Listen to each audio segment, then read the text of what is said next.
Hello friends, mindset जी के class में आपका स्वागत है। चलिए आज हम लेकर आए हैं एलपी एग्ज़ाम 2024। जो 2024 में एलपी का एग्ज़ाम हुआ था उसका हम लोग क्वेश्चन देखने वाले हैं साइंस का।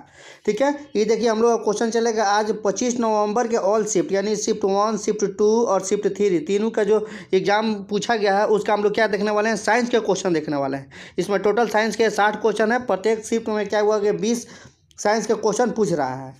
ठीक है, एलपी के एग्ज़ाम में जितने भी साइंस के क्वेश्चन पूछे गए हैं उसको हम इस चैनल के माध्यम से आपको कराएंगे, ताकि आप लोगों के जो टेक्नीशियन का एग्ज़ाम चल रहा है उसके लिए बहुत ही फ़ायदेमंद हो।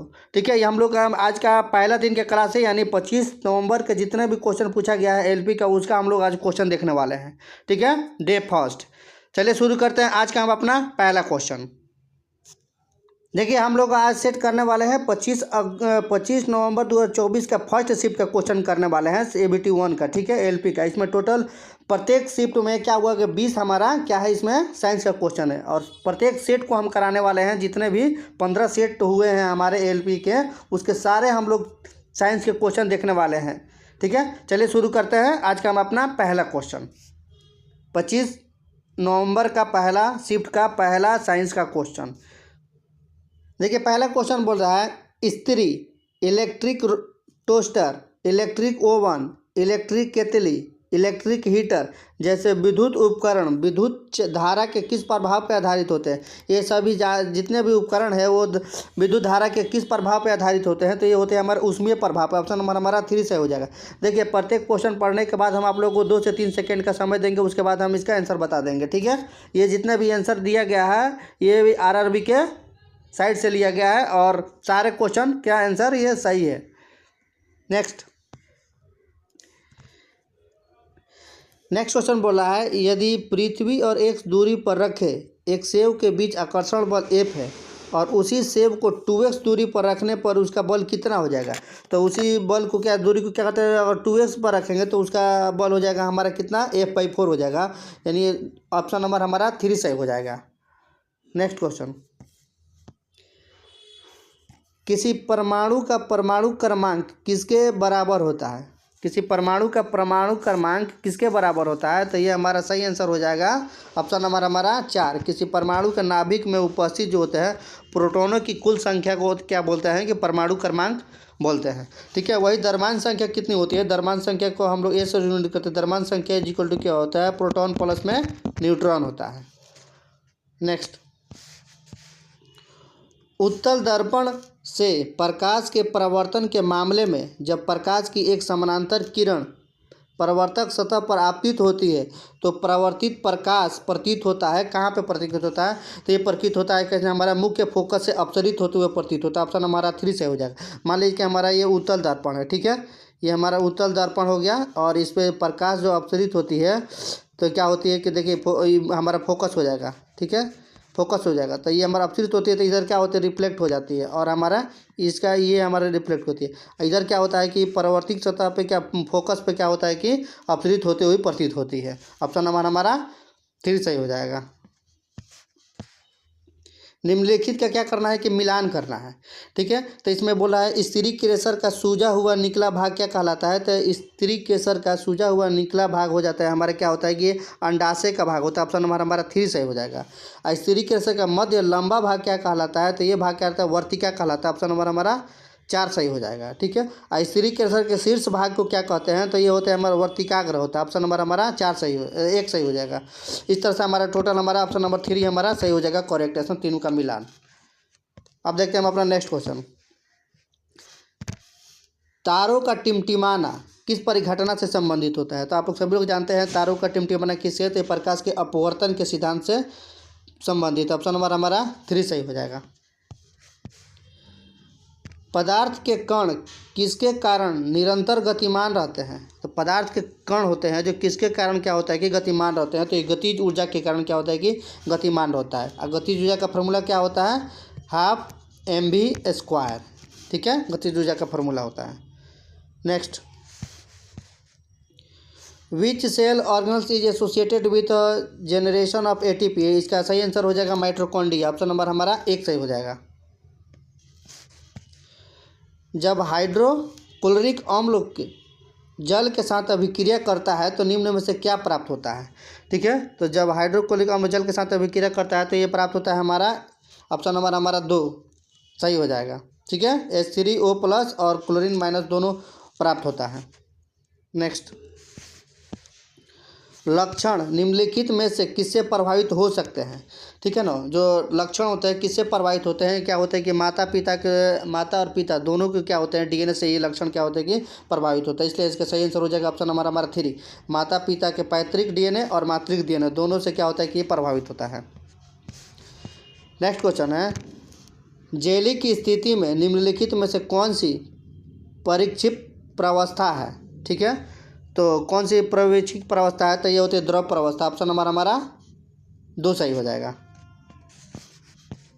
निम्नलिखित में से कौन सा उपकरण विद्युत धारा के चुंबकीय प्रवाह का उपयोग नहीं करता है?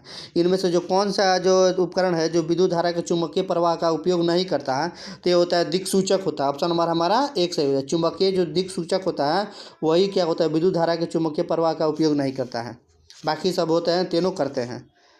नेक्स्ट, मस्तिष्क से निकलने वाली कपाल तंत्रिकाएं तथा मेरुरज्जु से निकलने वाली मेरु तंत्रिकाएं मिलकर किसका निर्माण करती है? ठीक है, तो ये निकाल करती है परिधीय तंत्रिका तंत्र का। ऑप्शन नंबर हमारा 4 सही हो जाएगा। किसी वस्तु द्वारा उसकी स्थिति या विन्यास में परिवर्तन के कारण प्राप्त ऊर्जा को क्या कहते हैं? ठीक है, तो उसे कहते हैं हमारे स्थितिज ऊर्जा। ऑप्शन नंबर हमारा 3 सही हो जाएगा। स्थितिज ऊर्जा का फार्मूला क्या होता है? mgh होता है, mgh होता है। ठीक है, स्थितिज ऊर्जा का फार्मूला होता है। नेक्स्ट, निम्नलिखित में से कौन सा विकल्प उन धातुओं को दर्शाता है जो ठंडे जल के साथ क्या होती है कि अभिक्रिया नहीं करते हैं? ठीक है, कौन से इसमें जो है कि ठंडे जल के साथ अभिक्रिया नहीं करते हैं? तो ये होता है इसका सही आंसर हो जाएगा ऑप्शन नंबर 4, एल्युमिनियम, आयरन और जिंक। ये जो तीनों क्या होते हैं कि ठंडे जल के साथ अभिक्रिया नहीं करते हैं। एल्युमिनियम, आयरन और जिंक जो होते हैं ये किससे अभिक्रिया करते हैं? ये करते हैं हमारे भाप से अभिक्रिया करते हैं। ठीक है, भाप से अभिक्रिया करते हैं, ठंडे जल के साथ अभिक्रिया नहीं करते हैं। ठीक है, गर्म जल के साथ अभिक्रिया कौन करता है? तो गर्म जल के साथ अभिक्रिया करता है कैल्शियम और मैग्नीशियम क्या होते हैं कि गर्म जल के साथ अभिक्रिया करते हैं। नेक्स्ट, 2.5 मीटर पर सेकेंड स्क्वायर पर 10 kg द्रव्यमान को त्वरित करने के लिए आवश्यक बल की मात्रा कितनी होती है? तो इसके बल की मात्रा होती है बराबर में होता है कितना? ma हो जाता है। ठीक है, ए बराबर में ma। तो एथी कितना दिया, द्रव्यमान कितना दिया है, मास कितना दिया हमारा 10 है, इंटू में 2.5 मीटर पर सेकेंड। इसका हमारा कट जाएगा, 10 से 10 कट जाएगा, पॉइंट हट जाएगा, यानी हमारा 25 न्यूटन का जो होता है कि बल की आवश्यकता होती है। ऑप्शन नंबर हमारा 1 सही हो जाएगा। नेक्स्ट क्वेश्चन, यौगिकों की एक ऐसी श्रृंखला जिसमें कार्बन श्रृंखला में स्थित हाइड्रोजन को एक ही प्रकार का कार्यात्मक समूह प्रतिस्थापित करता है उसे क्या कहते हैं? तो उसे एक ही प्रकार के अगर कार्यात्मक समूह में क्या होते हैं प्रतिस्थापित करता है तो उसे समजातीय श्रेणी कहा जाता है। ऑप्शन नंबर हमारा 4 सही हो जाएगा। निम्नलिखित में से कौन से कथन पारितंत्र से संबंधित है? ठीक है, तो इसका सही आंसर हो जाएगा हमारा ऑप्शन नंबर 4 ही। जो तीनों कथन जो क्या है कि पारितंत्र से संबंधित है। इनमें से जीवधारियों से युक्त जैविक घटक सम्मिलित होते हैं, ये भी कथन हमारा पारितंत्र से संबंधित है। सभी हरे पौधे और कुछ जीवाणु उत्पादक होते हैं, ये भी कथन पारितंत्र से संबंधित है। अपघटक जटिल कार्बनों को सरल कार्बनिक में विघटित कर देते हैं, ये भी हमारा पारितंत्र से संबंधित है। इसलिए हमारा इसका सही आंसर हो जाएगा ऑप्शन नंबर 4, 1, 2 और 3 चारों हमारा क्या है कि सही है, तीनों सही है। अब देखिए इसमें हमें क्या होगा संतुलित करना है, इसमें बैलेंस इक्वेशन को क्या करना है कि बैलेंस करना है। तो इसका सही आंसर हो जाएगा ऑप्शन हमारा 2 सही हो जाएगा। ठीक है, एक क्योंकि यही इक्वेशन हमारा एक बैलेंस इक्वेशन है। अब देखिए हमारा आगे अब हमारा 25 नवंबर का सेकेंड शिफ्ट का हम लोग क्वेश्चन देखने वाले हैं। ठीक है, 25 नवंबर का सेकंड शिफ्ट का क्वेश्चन रख रहे हैं। इसमें भी हमारा 20 क्वेश्चन पूछा गया है साइंस का। प्रत्येक सेट में क्या हुआ ना कि एएलपी में प्रत्येक सेट में 20 क्वेश्चन पूछता है साइंस का। इसमें हम सारे क्वेश्चन ओरिजिनल क्वेश्चन लाए हुए हैं जो एएलपी में अभी फिलहाल में हुआ है उसका क्वेश्चन देखने वाले हैं। ठीक है, क्योंकि आगे टेक्नीशियन का एग्जाम चल रहा है उसके लिए ज़्यादा फायदेमंद हो, क्योंकि उसमें हमारा 40 क्वेश्चन है टेक्नीशियन में साइंस का। चलिए शुरू करते हैं सेकेंड शिफ्ट का हम अपना पहला क्वेश्चन। पृथ्वी के गुरुत्वाकर्षण बल के प्रभाव में किसी विशाल वस्तु के मुक्त पतन पर क्या होता है? तो इसका होता है विशाल वस्तु का वेग क्या होता है कि बढ़ जाता है। ऑप्शन नंबर हमारा 1 सही हो जाएगा। 10 मीटर लंबे तार के प्रतिरोध आर ओम 5 मीटर लंबे तार का प्रतिरोध कितना होगा। ठीक है, तो इसका हो जाएगा हमारा ऑप्शन नंबर कौन सा हो जाएगा 4, 0.5 ओम हो जाता है। ठीक है, आप लोग सभी जानते हैं कि इस फार्मूला पर इसको निकाल सकते हैं, रो इज इक्वल टू में एल बाई में ए हो जाता है। ठीक है, तो आर इज इक्वल टू में क्या होता है हमारा एल बाई में हो जाता है ए। इसी पर रख के हम इसको निकालेंगे तो हमारा आ जाएगा 0.05 ओम। नेक्स्ट, इसमें से गलत कथन को क्या करना है कि चुनना है। गलत कथन इसमें से कौन हो, तो लिखा है इसमें जीवाणु चतुर्थ पोषण होता है, यही हमारा क्या है कि गलत है। ऑप्शन नंबर हमारा 3 सही हो जाएगा। निम्नलिखित में से कौन सा कथन क्या है कि गलत है, इसमें भी गलत कथन को चुनना है। तो इसका सही आंसर हो जाएगा ऑप्शन नंबर 4, द्रव्य के कणों के बीच आकर्षण बल का सामर्थ्य स्थिर चाहे द्रव्य किसी भी प्रकार का क्यों ना हो, यही कथन हमारा क्या है कि गलत है। नेक्स्ट क्वेश्चन, जब किसी वस्तु को अवतल दर्पण के सामने 20 सेंटीमीटर की दूरी पर रखा जाता है, वक्रता केंद्र पर वास्तविक प्रतिबिंब बनता है, तो दर्पण का आवर्धक क्या होता है। ठीक है, तो दर्पण का आवर्धक क्या हो जाता है कि आवर्धक का फार्मूला होता है एम इज इक्वल टू में क्या होता है माइनस में भी बटा में यू हो जाता है। इसमें हमारा यू कितना दिया है, तो इसमें हमारा यू हो जाएगा हमारा माइनस में 20 सेंटीमीटर, क्योंकि इसमें अवतल दर्पण का बात करता है। अभी हमारा कितना हो जाएगा हमारा माइनस में 20 सेंटीमीटर दोनों दे दिया है। ठीक है, और इसी पर हम रखेंगे तो हमारा इसका सही आंसर हो जाएगा -20 बटा में 20 हो जाएगा। -20 बटा में 20 हो जाता है, तो देखिए -20 बटा में 20, तो इसका कट क्या हो जाएगा हमारा माइनस में 1 आंसर हो जाएगा। ठीक है, नेक्स्ट, गलत कथन का क्या करना है कि चयन करना है। इसमें कौन सा कथन क्या है कि गलत है, तो इसका सही आंसर हो जाएगा ऑप्शन नंबर 3, मादा युग्मज वर्तिकाग्र में उपस्थित रहता है, यही कथन क्या है कि गलत है। मोटर द्वारा प्रति एकांक समय में किया गया कार्य कितना होता क्या कहलाता है। तो ठीक है, प्रति एकांक में किया गया कार्य कहलाता है हमारा क्या होता है कि शक्ति कहलाता है। P इज इक्वल टू में क्या होता है W/T होता है, यानी किया गया कार्य बटा में समय, यही हमारा होता है कि क्या होता है कि ऑप्शन नंबर हमारा 3 सही हो जाएगा। नेक्स्ट, निम्नलिखित में से कौन सा समांगी मिश्रण का एक उदाहरण नहीं है। इसमें से समांगी मिश्रण कौन सा नहीं है, तो जल का तेल में घुलना जो होता है कि समांगी मिश्रण का उदाहरण नहीं है। ऑप्शन नंबर 2 हमारा सही हो जाएगा। जब किसी अपारदर्शी वस्तु पर प्रकाश आपतित होता है तो हम उसकी ज्यामितीय छाया देखते हैं, तो ऐसा डैश के कारण होता है, किसके कारण होता है, तो क्या होता है कि प्रकाश के एक सीधी रेखा में यात्रा करने के कारण होता है, इसलिए इसका सही आंसर हो जाएगा ऑप्शन नंबर हमारा 3। नेक्स्ट क्वेश्चन, फल और बीज निम्नलिखित में से किस पादप हार्मोन की उच्चतम सांद्रता होती है। फल और बीजों में किस पादप हार्मोन की उच्चतम सांद्रता होती है, तो इसकी होती है साइटोकाइनिन की होती है। ऑप्शन नंबर हमारा 4 सही हो जाएगा। ठीक है, जब रेलिन हार्मोन से क्या होता है कि उसमें वृद्धि की देता है।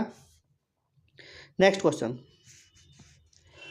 कॉपर के वैद्युत अपघटनी परीक्षण में निम्नलिखित में से किस वैद्युत अपघटनी का उपयोग किया जाता है, तो ये किया जाता है कॉपर सल्फेट का। ऑप्शन नंबर हमारा 3 सही हो जाएगा, इसका उपयोग किया जाता है।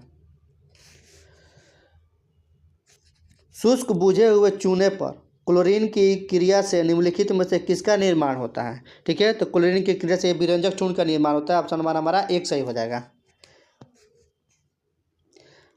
आमाशय भित्ति में स्थित जठर ग्रंथियां निम्नलिखित में से किसका स्राव नहीं करती है। ठीक है, आमाशय भित्ति में स्थित जठर ग्रंथियां ये क्या होती है, लार का स्राव नहीं करती है। ऑप्शन नंबर हमारा 1 सही हो जाएगा। निम्नलिखित में से कौन सा उपकरण चुंबकीय क्षेत्र में विद्युत धारावाही चालक की गति का उपयोग नहीं करता है। ठीक है, विद्युत धारावाही चालक की गति का उपयोग इनमें से कौन सा नहीं करता है विद्युत चुंबकीय क्षेत्र में, तो ये क्या होता है इलेक्ट्रिक हीटर जो होता है, विद्युत हीटर जो होता है, ये उपयोग नहीं करता। ऑप्शन नंबर हमारा 1 सही हो जाएगा। जब हम बस में सफ़र कर रहे होते हैं तो अचानक बस रुकने पर हम आगे की ओर बढ़ते हैं, ऐसा किसके कारण होता है। ये क्या होता है हमारे शरीर के क्या होता है जड़त्व के कारण होता है। ऑप्शन नंबर हमारा 1 सही हो जाएगा, हमारे शरीर के जड़त्व के कारण क्या होगा हम आगे की ओर बढ़ते हैं। नेक्स्ट, श्रम विभाजन किसमें होता है, जो श्रम विभाजन होता है वो किसमें होता है, तो श्रम विभाजन होता है एक कोशिकीय और बहुकोशिकीय दोनों जीवों में क्या होता है कि श्रम विभाजन होता है। इसका सही आंसर हो जाएगा ऑप्शन नंबर हमारा 2। निम्नलिखित में से कौन से पर्यावरणीय कारक कुछ सरीसृपों के लिए लिंग निर्धारण में महत्वपूर्ण भूमिका निभाते हैं। ठीक है, तो लिंग निर्धारण में कौन से पर्यावरण कारक महत्वपूर्ण भूमिका निभाते हैं? तो ये हमारा हो जाता है ऑप्शन नंबर 1, तापमान जो निभाते हैं। ऑप्शन नंबर 1 सही हो जाएगा। इस देखिए एक अभिक्रिया है, इसमें भी क्या है, संतुलित करना है। इक्वेशन को क्या है कि संतुलित करना है। ठीक है, तो इसका सही आंसर हो जाएगा ऑप्शन नंबर हमारा 4 सही हो जाएगा। निम्नलिखित में से कौन सा एल्कीन का सामान्य सूत्र है? ठीक है, एल्कीन का सामान्य सूत्र कौन सा है? तो इसका सही आंसर हो जाएगा ऑप्शन नंबर 3 हो जाएगा। ये हमारा एल्कीन का सूत्र है। वही हमारा एल्केन का क्या सूत्र होता है? तो एल्केन का सूत्र हमारा ऑप्शन नंबर 1 हो जाएगा, CnH2n प्लस में 2 यहाँ पर कर देंगे तो ये हमारा एल्केन का सूत्र हो जाएगा। ठीक है, नेक्स्ट क्वेश्चन, निम्नलिखित में से कौन सा विकल्प थॉमसन के परमाणु मॉडल में पाए जाने वाले अपरमाणुविक कणों को दर्शाता है? ठीक है, अपरमाणुविक कणों को दर्शाता है, तो इसका केवल इलेक्ट्रॉन होता है। ऑप्शन नंबर हमारा 1 सही हो जाएगा, 3 सही हो जाएगा, केवल इलेक्ट्रॉन। ऑप्शन नंबर 3 सही।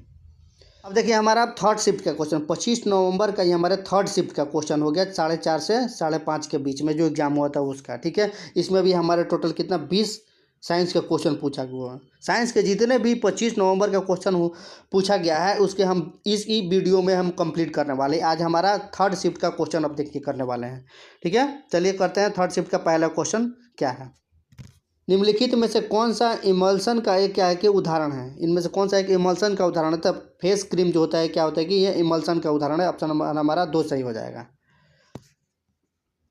दर्पणों द्वारा प्रतिबिंब बनाने में शामिल परिघटनाएं क्या होती है? जो दर्पण द्वारा प्रतिबिंब बनाते हैं उसमें शामिल परिघटना क्या होती है? तो ये परावर्तन होती है। ऑप्शन नंबर हमारा 4 सही हो जाएगा। जल के कितने अणु आयरन परमाणु के 3 अणुओं के साथ अभिक्रिया करके Fe3O4 बनाते हैं? ठीक है, तो ये कितने परमाणु बनाते हैं जल के? तो ये हमारे 4 परमाणु। ऑप्शन नंबर हमारा 4 सही हो जाएगा।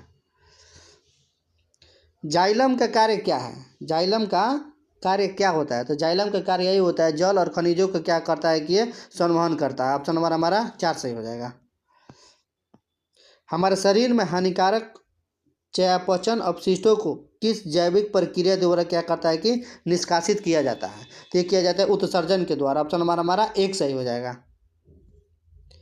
निम्नलिखित में से कौन सा उदाहरण यह दर्शाता है कि पदार्थ के कणों के बीच पर्याप्त रिक्त स्थान होते हैं? तो ये क्या होता है, पोटेशियम परमंगनेट का पानी में क्या होता है समान रूप से वितरित होना, यही दर्शाता है कि पदार्थ के कणों के बीच क्या होता है कि एक रिक्त स्थान पाया जाता है। ऑप्शन नंबर हमारा 4 सही हो जाएगा। नेक्स्ट क्वेश्चन बोल रहा है कि वृत्ताकार विद्युत धारावाहिक कुंडली के केंद्र पर चुंबकीय क्षेत्र रेखाओं का पैटर्न कैसा होता है? तो ये होता है संवाहक का आकार होता है। ऑप्शन नंबर हमारा 4 सही हो जाएगा। अम्ल और क्षार के बीच अभिक्रिया में से कौन सा या कौन से पदार्थ उत्पन्न होता है या बनते हैं? तो ठीक है, तो अम्ल और क्षार के बीच अभिक्रिया से हमारे क्या होता है, लवण और जल बनते हैं। ऑप्शन नंबर हमारा 3 सही हो जाएगा। यदि पृथ्वी का गुरुत्वीय त्वरण चंद्रमा के गुरुत्वीय त्वरण का 6 गुना है तो निम्नलिखित में से कौन सा कथन क्या है कि हमारा सही है? ठीक है, तो इसका सही आंसर हो जाएगा ऑप्शन नंबर 2। पृथ्वी पर किसी वस्तु का भार जो होता है चंद्रमा के भार की तुलना में क्या होता है 6 गुना अधिक होता है। यही कथन हमारा सही हो जाएगा। नेक्स्ट क्वेश्चन बोल रहा है कि किसी पारितंत्र में कौन सा जैविक घटक सबसे अधिक संख्या में मौजूद होते हैं? ठीक है, तो कौन सा जैविक घटक सबसे अधिक संख्या में मौजूद होते हैं? तो तृतीय उपभोक्ता जो होते हैं क्या है कि सबसे ज़्यादा मौजूद होते हैं पारितंत्र में। नेक्स्ट क्वेश्चन है सही कथन का चयन कीजिए। इनमें से कौन सा कथन क्या है कि सही है? तो इसका सही आंसर हो जाएगा ऑप्शन नंबर 2। परागण परागकणों का पुंकेसर से वर्तिकाग्र का स्थानांतरण करता है। यही कथन क्या है कि हमारा सही है। ऑप्शन नंबर हमारा 2 सही हो जाएगा। आपने सभी अपरूपों में कार्बन ऑक्सीजन में दहन करके क्या देता है? कार्बन ऑक्सीजन में दहन करके क्या देता है? तो कार्बन डाइऑक्साइड देता है। ऑप्शन नंबर हमारा 4 सही हो जाएगा। निम्नलिखित में से कौन सा परमाणु द्रव्यमान की इकाई का प्रतीक होती है? तो परमाणु द्रव्यमान की इकाई का प्रतीक हो जाते हैं हमारा ऑप्शन नंबर हमारा 2 यू। किस कोशिका का आकार जो क्या होता है कि बदलते रहता है? कौन सी कोशिका का आकार बदलता रहता है? तो अमीबा के क्या कहता है कि अपना ये आकार बदलते रहता है। ऑप्शन नंबर हमारा 1 सही हो जाएगा। गति के दूसरे नियम के अनुसार संवेग परिवर्तन की दर किसके समानुपाती होती है? तो संवेग परिवर्तन की दर होती है हमारे बल के समानुपाती होती है। ऑप्शन नंबर हमारा 1 सही हो जाएगा। निम्नलिखित में से किस शब्द का प्रयोग अयस्कों में उपस्थित मिट्टी और रेत जैसी अशुद्धियों के लिए किया जाता है? कोई भी अयस्क होता है उसमें मिट्टी और रेत जैसी अशुद्धियाँ होती है, उसे क्या कहा जाता है? तो उसका गैंग कहा जाता है। ऑप्शन नंबर हमारा 2 सही हो जाएगा। 5 मीटर पर सेकेंड में स्थिर वेग से गतिमान 2 kg द्रव्यमान वाले एक पिंड की गतिज ऊर्जा क्या होती है? ठीक है, तो इसकी गतिज ऊर्जा होती है 25 जूल होती है। गतिज ऊर्जा का फॉर्मूला क्या होता है? Half mv²। तो हाफ हो गया, m का इसका द्रव्यमान कितना दिया है? 2 kg। अभी कितना दिया है? 5 गुना में 5, 2 से 2 कट गया हमारा, तो ये हो जाएगा 25 जूल। ऑप्शन नंबर हमारा 2 सही हो जाएगा। किसी जीव का प्रत्येक विशेषक निम्नलिखित में से किससे प्रभावित होता है? ठीक है, तो किसी जीव का प्रत्येक विशेषक जो होता है मातृक डीएनए और पैतृक डीएनए से प्रभावित होता है। ऑप्शन नंबर हमारा 2 सही हो जाएगा। मातृक डीएनए की तुलना में पैतृक डीएनए से अधिक जो क्या होता है कि प्रभावित होता है। जब किसी वस्तु को 10 सेंटीमीटर फोकस दूरी वाले अवतल दर्पण के सामने रखा जाता है, ठीक है, तो दर्पण के सामने 20 सेंटीमीटर की दूरी पर एक वास्तविक प्रतिबिंब बनता है, तो वस्तु की क्या होता है कि दूरी कितनी हो जाएगी? ठीक है, तो इसका हमारा सही आंसर कौन सा हो जाएगा? -20 सेंटीमीटर। देखिए इसको कैसे निकालेंगे, ये फार्मूला होता है, दर्पण का फार्मूला होता है 1/f बराबर 1/v माइनस में 1/u। ठीक है, तो इसमें हमारा u कितना हो जाएगा? तो u f हो जाएगा हमारा कितना? -10 सेंटीमीटर। और हमारा v कितना हो जाएगा? -20 सेंटीमीटर। इसी को अब रख कर u का मान निकालेंगे। ठीक है, तो हमारा आ जाएगा -20 सेंटीमीटर। नेक्स्ट, इस तरह से हमारा आज का हमारा टोटल कितना 60 क्वेश्चन कंप्लीट हो गया। शिफ्ट 1, शिफ्ट 2 और शिफ्ट 3 का तीनों का क्वेश्चन हमारा 20 क्वेश्चन जो पूछा हुआ था एएलपी के 25 नवंबर के डेट में साइंस का क्वेश्चन, उसका हम लोग 60 क्वेश्चन कंप्लीट कर दिए हैं। ठीक है, इसी तरह आगे की वीडियो को देखने के लिए हमारे चैनल पर बने रहें। धन्यवाद।